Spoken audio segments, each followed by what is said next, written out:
শেষ পর্যন্ত শ্রী বলরামের মৃত্যু কিভাবে হয়েছিল? শেষ পর্যন্ত কে শ্রী বলরামকে বধ করেছিলেন? ভগবান শ্রীকৃষ্ণের দাদা শ্রী বলরাম, যিনি অনেক শক্তিশালী ছিলেন, এনার জীবনকাল সম্পর্কে তো আপনারা সবাই জানেন। কিন্তু আপনারা কি জানেন ভগবান শেষনাগের অবতার শ্রী বলরামের মৃত্যু কিভাবে হয়েছিল? ওনার জীবনের শেষ সময় কি হয়েছিল? ভগবান শ্রীকৃষ্ণ ওই সময়ে কোথায় ছিলেন? তিনি কেন তার ভাই বা দাদাকে বাঁচাতে পারলেন না? এই সবই প্রশ্ন দাপর যুগে কিছু রহস্যের মধ্যে একটি। যখন দ্বারকার প্রভাস ক্ষেত্রে প্রভাবশালী ও ক্ষমতা সম্পন্ন যাদব বংশের লোকেরা যে তার খুশিতে মদ্যপান করা শুরু করলো, ঠিক তখনই গান্ধারী ও ব্রাহ্মণদের অভিশাপ ফলপ্রসূ হওয়া শুরু করে দিয়েছিল। মদ্যপান করার সময় সাত্যকী ও কৃতবর্মা ও পদ্যুৎমন সহ সকল যদুবংশী যুদ্ধে হওয়া জেতার খুশিতে মদ্যপান করতে করতে নিজেদের চেতনা হারিয়ে ফেলেন আর একে অপরকে মজার পাত্র বানিয়ে ফেলেন আর কালের প্রেরণায় একে অন্যকেই মারতে থাকেন। সাত্যকী সহ নিজের পুত্রকে মৃত অবস্থায় দেখে ভগবান শ্রীকৃষ্ণ ক্রোধের বশে এক মুঠো ঘাস ময়দান থেকে তুলে নেন। ঘাস ওনার হাতে আসা মাত্র ওই ঘাস লোহার মুষলে বা দণ্ডে পরিণত হলো। আর ওই সময় যে যে সামনে এলো, ভগবান শ্রীকৃষ্ণ তাকে তাকে ওই দণ্ড দিয়ে মেরে দিলেন। ওই সময় কালের থেকে প্রেরণা পেয়ে অন্ধকার শ্রেণী আর বৃষ্ণি বংশের লোকেরা ওই ভীষণ মারামারিতে ওই মুষলগুলির দ্বারাই একে অপরকে মারতে শুরু করে দিল। একটি সামান্য ঘাসের টুকরো মুষলে পরিণত হয়ে যাচ্ছিল। এই সবই ব্রাহ্মণদের অভিশাপের ফল ছিল, যা স্বয়ং শ্যামকে দিয়েছিলেন। এই অভিশাপের জন্যই পিতা পুত্রকে আর পুত্র পিতাকে মেরে ফেলেছিল। ওখানে মারা যাওয়া মানুষদের মধ্যে কারোর মনে ওখান থেকে পালিয়ে যাওয়ার কথা মনেও আসেনি। কালচক্রের এই বদলে যাওয়ার ঘটনা জেনেও ভগবান শ্রীকৃষ্ণ সবকিছু চুপচাপ দেখতে থাকলেন আর একটি মুষলে হাত রেখে দাঁড়িয়ে থাকলেন। কিন্তু শ্রীকৃষ্ণ যখন নিজের পুত্র শ্যাম, পদ্যুৎমন আর নিজের পৌত্র অর্থাৎ নাতি অনিরুদ্ধকে মৃত অবস্থায় দেখলেন, তখন তার মধ্যে ক্রোধের আগুন জ্বলে উঠল। আর যখন তার ছোট ভাই গাহতকে যুদ্ধভূমিতে পড়ে থাকতে দেখেন, তখন তার ক্রোধের কোনো সীমা থাকলো না। তখন সেখানে থাকা বাবরু আর দারুক যাদবদের সংহার করতে করতে ভগবান শ্রীকৃষ্ণকে বললেন, ভগবান, এবার সকলের বিনাশ হয়ে গেছে। এর মধ্যে বেশিরভাগ তো আপনার হাতেই মারা গেছেন। এবার শ্রী বলরামের খোঁজ করুন। এবার আমরা তিনজনেই ওই দিকেই যাব যেদিকে শ্রী বলরাম গেছেন। এরপর দারুক, বাবরু এবং ভগবান শ্রীকৃষ্ণ তিনজনেই শ্রী বলরামের পায়ের চিহ্ন দেখে দেখে ওই দিকেই চলতে শুরু করেন। তার কিছু পরে তারা পরাক্রমী শ্রী বলরামকে একটি বৃক্ষের নিচে বসে থাকতে দেখেন। তিনি বৃক্ষের নিচে বসে একান্তে ধ্যান করছিলেন। এরপর শ্রী বলরামের কাছে পৌঁছানো মাত্র শ্রীকৃষ্ণ দারুককে আজ্ঞা দেন যে তুমি শীঘ্রই কুরু দেশের রাজধানী হস্তিনাপুরে গিয়ে যাদবদের মহাসংহারের ঘটনা অর্জুনকে বলে দাও।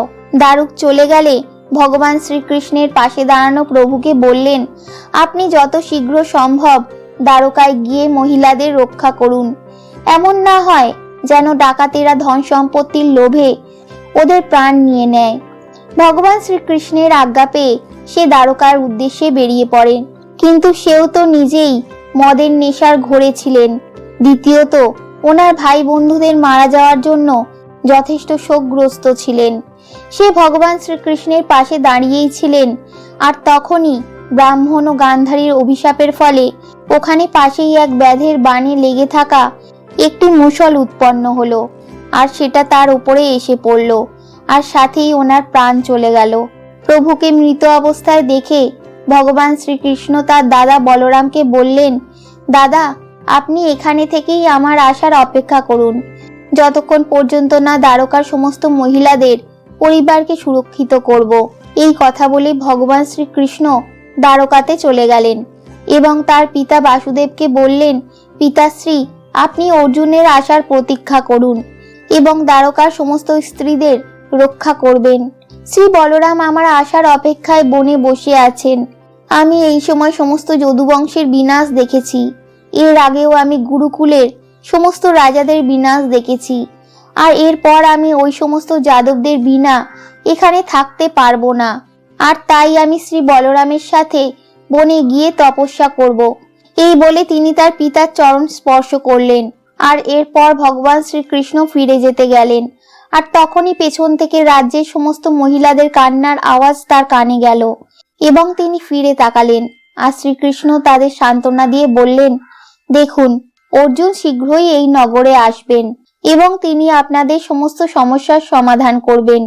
এ কথা বলে তিনি সেখান থেকে চলে গেলেন। বনে ফিরে গিয়ে দেখলেন শ্রী বলরাম বৃক্ষের তলায় বসে যোগ সাধনায় লীন হয়ে আছেন। ভগবান শ্রীকৃষ্ণ তার মুখ থেকে বিশালকায় একটি সাপকে বের হতে দেখলেন। ওই সাপটি মহাসাগরের দিকে এগিয়ে যেতে থাকলো। সে তার পুরনো শরীর ছেড়ে নতুন রূপে প্রকট হয়েছিল। সাপটির 1000টি মস্তক আর বিশাল পর্বতের মতো শরীর ছিল। সমুদ্রদেব স্বয়ং প্রকট হয়ে ওই নাগকে স্বাগত জানালেন। দাদা বলরামের পরমধাম পৌঁছানোর পর ভগবান শ্রীকৃষ্ণ শান্ত মনে বনে ঘুরতে থাকলেন। তারপর তিনি একটি বৃক্ষের তলায় মাটিতে বসে পড়েন। শ্রীকৃষ্ণ অবতারের সময়কাল শেষ হয়ে এসেছিল। নিজের মন, বাণী ও ইন্দ্রিয়কে নিজের বশে রাখেন যিনি মহান যোগী, কর্মযোগী, এক বৃক্ষের নিচে বসে পড়লেন। এরপর জরা নামের এক শিকারী শ্রীকৃষ্ণকে হরিণ ভেবে তার পায়ের তলায় বিষাক্ত বাণ মেরে ঘায়ের জন্ম দেয়। সে যখন হরিণ ধরার জন্য সেখানে যান, তখন 4 ভুজাধারী ভগবান শ্রীকৃষ্ণকে দেখলেন। জরা তখন নিজেকে এর জন্য দায়ী করেন এবং দুঃখ পান। ভগবান শ্রীকৃষ্ণ তখন তাকে তার পূর্বজন্মের কথা মনে করান এবং পরম ধামে চলে যান। আর এরপর যদি কেউ আপনাকে জিজ্ঞাসা করে যে শ্রী বলরামের মৃত্যু কিভাবে হয়েছিল, তো আপনি তাকে অবশ্যই বলবেন, যেভাবে সাপ নিজের খোলস ত্যাগ করে, ঠিক সেভাবেই স্বয়ং শেষনাগও নিজের একটি ছাল অর্থাৎ নিজের একটি রূপ শ্রী বলরামের শরীর ত্যাগ করেছিলেন। আর তিনিও বৈকুণ্ঠ ধামের দিকে প্রস্থান করেন।